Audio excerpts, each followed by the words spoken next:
TikTok is taking over the internet, but is TikTok a social media platform or an instrument of power, akin to the Palantirs J.R. Tolkien described in The Lord of the Rings? Welcome to Culture Inc. On this channel we dive deep into the world of cultural phenomena, including literature, art, sport, fashion, video games, and how those things ultimately shape our society. If that interests you, there's a subscribe button just below the video. TikTok and J.R. Tolkien's Palantir. What do they have in common, and why can TikTok be seen as the modern day version of the Seeing Eye crystal? For those who haven't read The Lord of the Rings and aren't familiar with the Palantiri, a small recap. In The Lord of the Rings, the Palantiri were magical orbs made by the elves of Valinor in the First Age, so that's around 3,000 years before the scenes we see depicted in the main trilogy. Their main purpose was to act as seeing stones, allowing communication across vast distances for those who controlled them. Simply put, if someone on one edge of the earth held a Palantir, he could communicate with another individual holding one somewhere else. In addition to this, the Palantiri could communicate between each other simultaneously, forming an exchange of consciousness between those who wielded them. The form of communication was usually through full renditions of events, similar to modern day video, and users could potentially see into the past, present and future. The Palantiri were revered in the books and strategically placed and handed out amongst elves and humans alike. A Palantir is a dangerous tool, Saruman. Why? Why should we fear to use it? They are not all accounted for. The lost seeing stones, we do not know who else may be watching. Here we see Gandalf quite explicitly reference the unique ability visions have in manipulating human perspective. There are also multiple instances in the book where users of the stone view images which then cause them to take action based on a complete misconception of reality. When Sauron views Pippin in the Palantir, he assumes Pippin is the halfling who has the One Ring, and therefore assumes Saruman has captured it. This leads him to send a Nazgul to Orthanc, ignoring Frodo's passage through Ithilien. Sauron also misinterprets a vision of Aragorn, which resulted in him leaving Cirith Ungol unguarded while he worried about Aragorn having the ring. In reality, the ring was making its way to Mordor with Frodo, and would be largely unnoticed on its way to Mount Doom. Another example, and perhaps a more human one, is that of Denethor, who saw visions of fleets of corsairs from Sauron approaching Gondor, and began to believe victory in battle was impossible. In reality, it was a depiction of Aragorn capturing the fleet, but the steward of Gondor committed suicide as a direct result of the vision he believed to be a reality.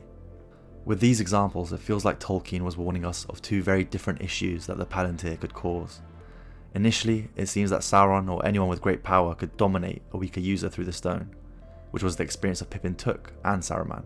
However, even more interestingly, even one as powerful as Sauron could not make the Palantiri lie or create false images. The most he could do was to selectively display truthful images to create a false impression in the viewer's mind. In The Lord of the Rings, 4 such uses of the stones are described, and in each case a true image is shown, but the viewer draws a false conclusion from the facts, and crucially Sauron, despite his demigod status, is ultimately destroyed by misunderstanding his own visions through the Palantir, by leaving the route for Mount Doom completely unguarded. Thomas Shippey, a Tolkien scholar, has suggested that this consistent pattern is Tolkien's way of telling the reader that one should not speculate. The word speculate meaning both to try double guess the future and to look into a mirror, coming from the original Latin speculum, which actually meant glass or mirror. Instead, one should trust in one's own luck and make one's own mind up, courageously facing one's duty in each situation. Considering the time period Tolkien wrote his fantasy epic in, he couldn't have known he was essentially describing what would ultimately become modern day social media. However, while Facebook, Twitter and Instagram have all enjoyed periods of dominance in the social media landscape, I would argue TikTok is an entirely different beast. All the other social media sites, while having video elements, don't necessarily focus on video as their main form of communication. More specifically, flashing short-form video, which allows the user to enter an almost trance-like mood while they constantly flick through one video to another on an endless path of sensory overload. What are videos in this format if not modern-day visions? Yes, they portray facets of reality, but they are twisted by those who upload them, by TikTok itself, and ultimately by the brain of the end user. These videos go through multiple stages of manipulation by multiple parties. How can one expect to ingest anything but fleeting visions? Visions just as powerful and potent as those described in Tolkien's Palantirs. Tolkien only wrote of 7 Palantirs. As of 2023, TikTok users are estimated to be around 830 million individuals. 830 million people have the ability to wake up in the morning, look to their bedside cabinet, and pick up a Palantir. As they enter that For You page, they are completely at the mercy of whatever the users of the other Palantirs have decided to populate it with. Within a few minutes of mindless scrolling, they've watched multiple videos, multiple visions. They then stop and carry on their day. I imagine if you were to ask someone who has just finished their session of scrolling on TikTok to list what videos they watched, they would struggle to name more than a few. Yet they watched them, and their subconscious absorbed them. Just how powerful is this invisible influence on TikTok users as they go around their daily lives? Can we ever know if our decisions are our own, if we populate our days with sporadic use of mass vision watching?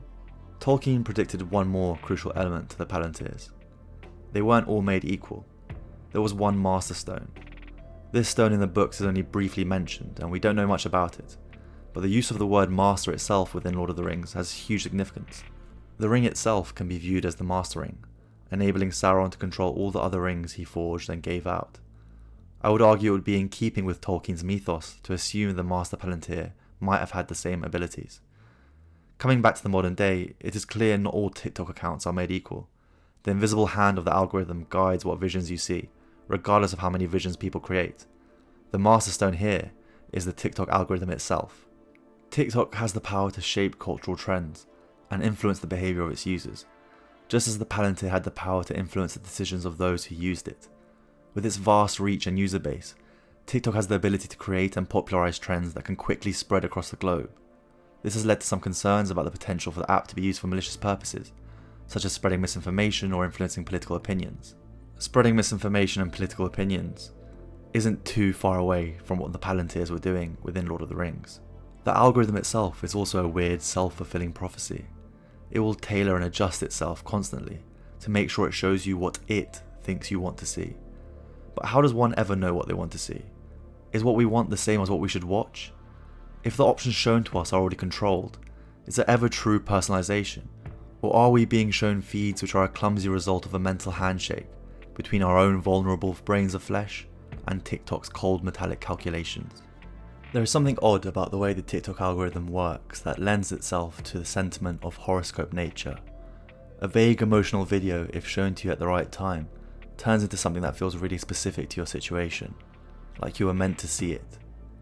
When looking at the huge actions that people took in Lord of the Rings as a result of seeing certain visions, the life-altering decisions of killing themselves and maneuvering armies and losing battles, it becomes obvious that people feel a sort of kinship with the vision and themselves, almost as if they have a personal relationship with it.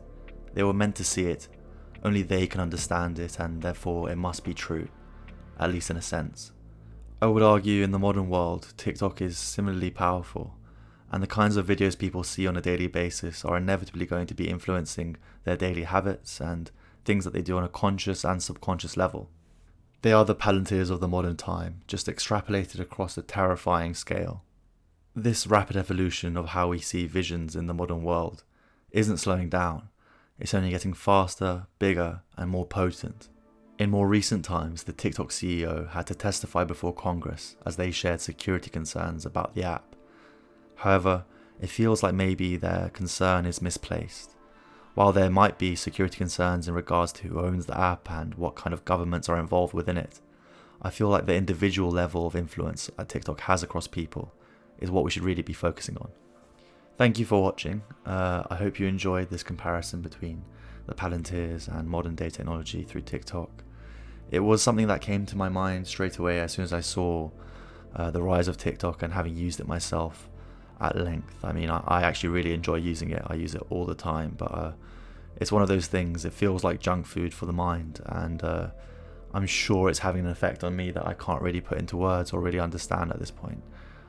Please do let me know in the comments if you've experienced, I guess, some sort of mental shift in terms of the way that you interact with social media since TikTok has come out, or the way that TikTok seems to be a bit more powerful than what we've seen before. And what are the next steps? Where does the social media landscape go from here? I mean, I can't imagine anything much more addictive than the TikTok reel. It's really, really potent in the way that it grabs you, and hours just seem to sort of fleet by while you're on there. So yeah, let me know. Thank you for watching, and have a great day. Bye.